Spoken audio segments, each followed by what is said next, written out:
Hi, everyone. My name is Choi. I'm super excited to moderate this fireside chat because with me is my good friend, Tae Oh, founder of Spacecoin. Tae, thank you so much for joining us today. Thank you for having me. Hi, everyone. My name is Tae Oh. I'm the founder and CEO of Glua, the devco of CreditCoin and Spacecoin.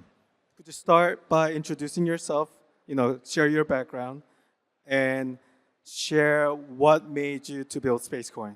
Started building a blockchain technology in around 2012, and in 2017 we started a project called CreditCoin.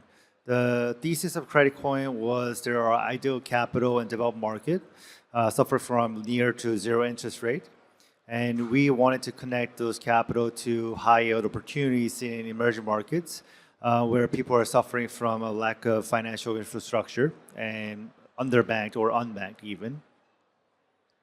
Uh, while building this project, we deployed over 100 million in loans and to 2 million people. And while we are on this mission of the banking the unbanked, we learned that many of the unbanked are also unconnected. If you're offline, there's no way for us to serve you, so we wanted to fix this adjacent problem as well. Initially looking into existing solutions such as Starlink, which works great, but the price point is just too expensive for our target demographic. You have to pay around $600 for the satellite dish and $150 per month as a subscription fee. And our target demographic was GDP per capita around $2,000, so it wasn't economically feasible.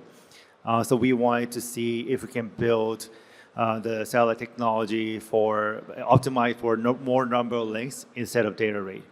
And we successfully convinced ourselves, so we started building the satellite technology for Spacecoin. And while doing so, we also learned that this is actually an emerging point of two very different innovation breakthroughs of the technology. The first one is, as I said, the space industry recently getting commoditized heavily thanks to the reusable rockets of SpaceX. And now the Starlink proved that we can build a satellite technology network and cover global coverage for the telecommunications. Merging that with blockchain technology, which recently has proven that you can create a decentralized network, securing trillions of dollars, we realized that we can actually build a decentralized network of telecommunication satellite and build a permissionless connectivity layer. And that's how we ended up starting to build Spacecoin. Makes sense. Thank you.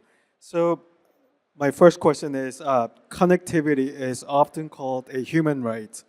What social or economic changes do you foresee when previously unconnected communities gain access to the internet?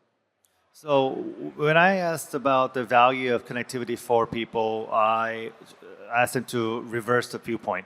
And so instead of, it's harder to imagine people unconnected people getting connected. But imagine you yourself in a situation where you lose internet access like completely. And imagine your productivity, compare your productivity then and after. Your productivity probably less than tenths of what you used to be. So by reversing that, you can easily imagine people getting connected will improve their productivity 10x or even 100x. Okay, okay.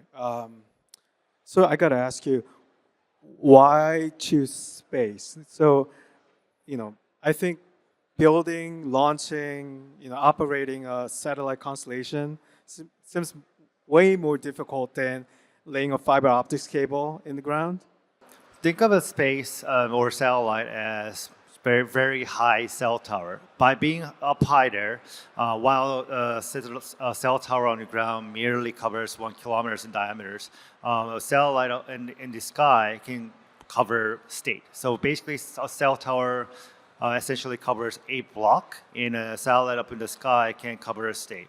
So that big difference of the size of the coverage enables you to build a global level telecommunication network can cover the whole globe. Okay. So, okay, then why is decentralization so important? Um, and how does Spacecoin decentralize satellite connectivity? So The current telecommunication infrastructure, due to CapEx, is heavily centralized. It's basically done by either governments or telcos. And because it's centralized, it enables censorship. And it has a degrading privacy.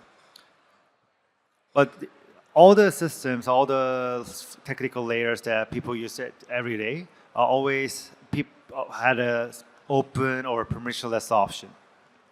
They both serve different purposes. So for example, in an OS, there's Windows, but there's Open OS, which people mostly use for the customization of very specific purposes, such as Linux. When it comes to money, there's US dollars and Bitcoin, and in computing, there's AWS or other cloud service providers and Ethereum. They both serve a different purpose. And when it comes to connectivity, we only have a centralized permissioned option. But only recently, due to the two innovations that I've just mentioned, the decentralized network and the permissionless connectivity became possible. And that is why we are building Spacecoin. Okay. So what types of organization might be interested in joining the Spacecoin network and why? When we started building the technology, we started to go out there and speak with our potential clients. So governments, telcos, and even military. They all wanted this kind of technology for different reasons. So for governments who has been promising the bringing connectivity to the remote area of their countries, but couldn't deliver due to the capital and the lack of technology. Obviously want this to connect it. They're unconnected. Basically, they want to win the next election. For telcos who wants to compete against companies like Starlink, doesn't necessarily have satellite technology, and also the capex of launching your own LEO, low Earth orbit constellation, is too much. To give you more details on that is, most satellites that you launch for telecommunications is low Earth orbit. First, due to the cost of launching higher orbit, and also the second, if you launch too farther away, the latency is too farther away, so it's better to have a low Earth orbit. But due to the physics, if you launch an LEO satellite, it has to go around the globe, meaning that the satellite that you have to launch will only be on top of your head about like 95% of the time. So basically, for a domestic company like telcos, they're wasting 95% of their satellite launch costs. We brought them the idea of sharing their satellite across different regions, which they liked. For military, they saw what can happen in Ukraine due to the Ukraine, and they want to have an option to either own and build their own satellites. Because we are an open source project, they can build their own satellite or buy a satellite from us and customize it. So they like to have that option as well. Okay. Have been there any significant regulatory challenges when building Spacecoin? I'm thinking maybe getting a license to, you got to deal with the local, regulations. So if you're launching a satellite, especially a telecommunication satellite, you have to get approval from two different governing bodies. In our case, because we're launching from the United States mostly, we have to get approval from the FAA, which dictates what goes in the sky. And number two, we have to get approval from the FCC. Basically, they govern the spectrum.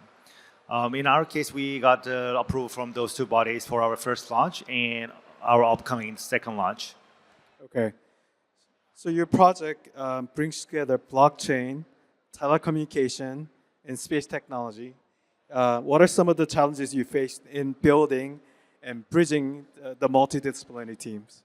So as you said, we are integrating three very different engineering groups. Blockchain, of course, but satellite, space technology, which is, and the telecommunication engineers. And those three never really had to work with each other, and they don't know or necessarily understand what other two technology can do or will do.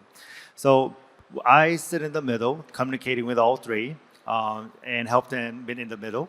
And it's challenging, but very necessary and also very fun, because so each engineering group never really had to work with the other sector, so it's very exciting for them. Okay. So who are the key people behind the project? Our company, Glua, has been building the blockchain technology for about a decade now, and they are handling all the blockchain-related technology development. Our chief architect, David Levy, is in charge of that. For space, our director of space architecture, Adam Wexler, is in charge of managing all our space engineering team, and accomplishing the satellite as we designed. Lastly, our telco advisor, ex-CEO of Samsung, Dr. Youngki Kim, and his team is helping us building the telco architecture and building the telecommunication technology that's needed to fulfill our mission. Sounds great. So lastly, could you please share the latest updates on the project? And is there anything else you would like to share? So I would like to share that the CTC0, which we launched in December 2024. The mission of CTC0 was to prove that we can make the ground-to-space connectivity, and number two, that blockchain transaction over a satellite can happen.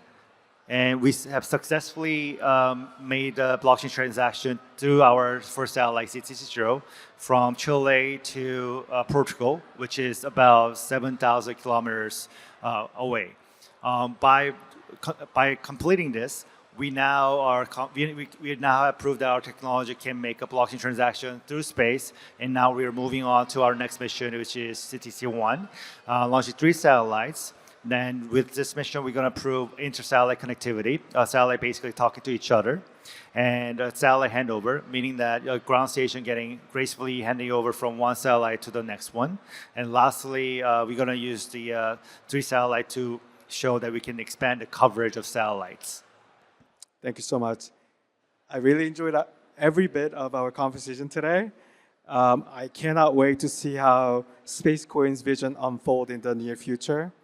So thank you again for your time, and to everyone here, thanks for joining our chat. Thank you. Thank you.